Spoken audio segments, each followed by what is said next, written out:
Can I just ask, there's about half a dozen microphones around the room. If you could please raise your hand if you have a question, state your name and your organisation's name, and just one brief question or one brief comment, if you could please.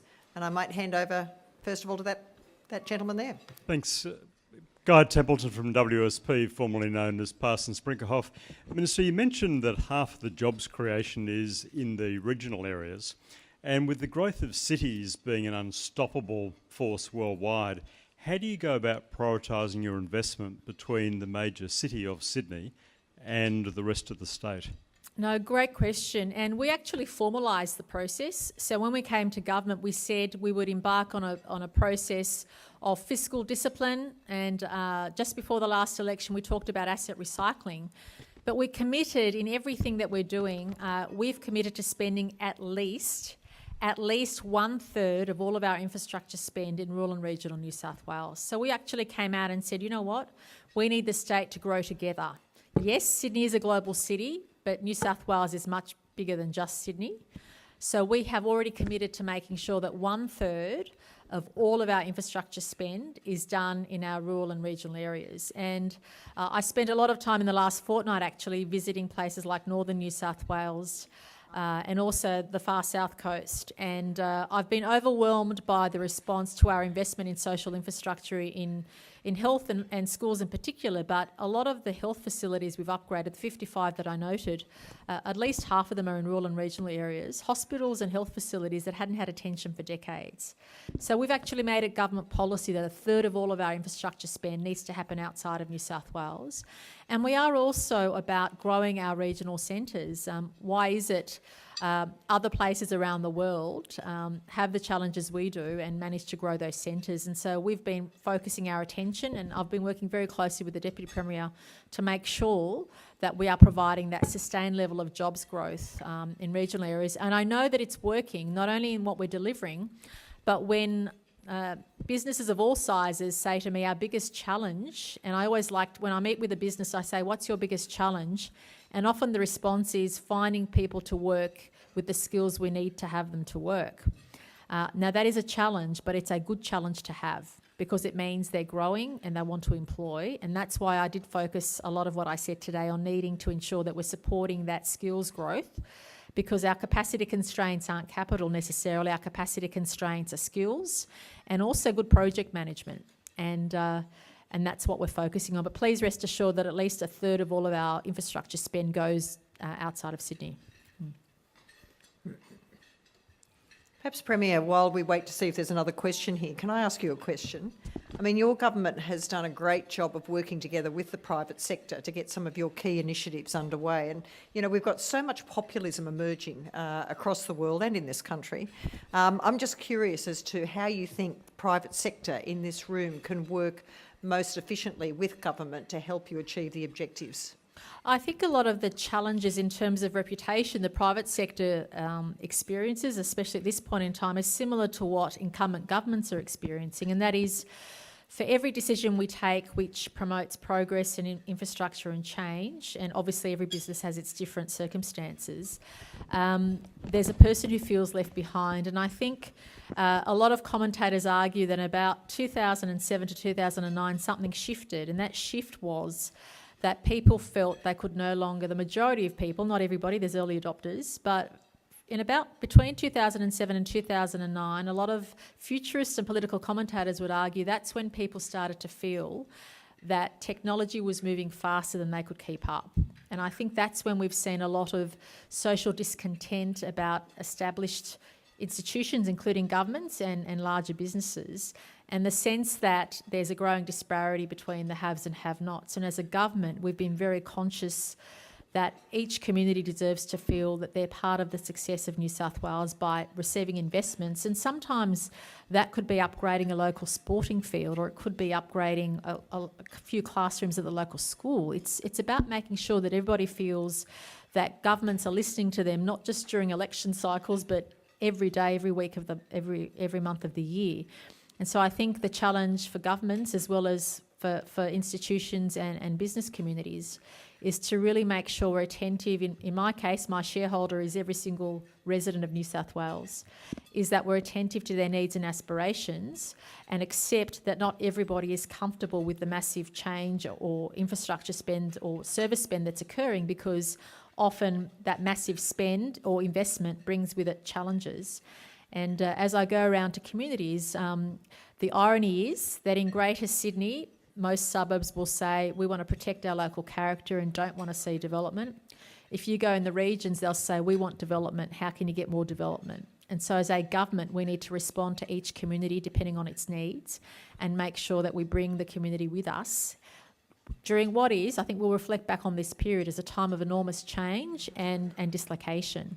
And I think it's a challenge for all governments to deal with that. And our response to that is firstly the concept of the fair share, but also the concept that communities have to be treated at a very local level individually, similar to a customer service proposition where you can't lump all your customers in the one base. You've got to really segment the way you approach things, and that's certainly been my attitude and that of the Deputy Premier and our team. But that for me is a marked difference in the last decade as to how communities are responding to the change. And it's not a phenomenon unique to New South Wales or Australia. We can see that in global communities and how they're responding. And it's interesting talking to other leaders at a state level and even a national level around the world about similar challenges they're experiencing. Now, Premier, we have a question over here. There we go. Right over to the right over there. Hi, Sally Cox-Morvenny, Diabetes New South Wales. Sally, I can't see. Right over there somewhere. Right at the back. Oh, thank you, Sally. Thank you. As you all know, Premier, diabetes is the fastest growing chronic condition, not just in New South Wales, but in the whole of Australia, affecting 1 in 4 of the population. In Western Sydney, it's 1 in 2. The cost of diabetes currently is $14 billion, projected to be $30 billion by 2025. I understand that one of the Premier's priorities is tackling childhood obesity, but is there a chance there'll be more resources made available for diabetes prevention in New South Wales? No, thank you for the question. And there's no doubt that the growth of the disease of diabetes is a huge human issue, not just a quality of life issue, but also has an impact on our health system. Our objective as governments is to make sure that every individual, every family has the ability to reach their full potential and enjoy a good quality of life. And it is true that one of the Premier's priorities is to reduce obesity, especially childhood obesity in New South Wales. And clearly everything we can do in investing money, and often governments don't get credit for what they invest in prevention. But let me assure you that we're working hard day and night to invest as much as we can on prevention, as well as obviously the outcomes as well. It saddens me when we have to invest more and more money into what are called bariatric ambulances to cater for people who, the rate of obesity in New South Wales is growing at a rate that concerns me enormously, and of course that contributes to the number of people who acquire diseases like diabetes. But for us, the Premier's priority means investing as much as we can into education and prevention. And as I go around New South Wales, I'm heartened by the fact that many of our health districts, for example, are banning sugar products. That's a personal decision, it's not a government decision, but they are choosing as local communities not to have sugar products in their vending machines. And these are decisions that is up to local communities, but we are doing all we can to increase education, provide incentives to prevent the onset of diseases like diabetes. We do provide direct funding to organisations as well.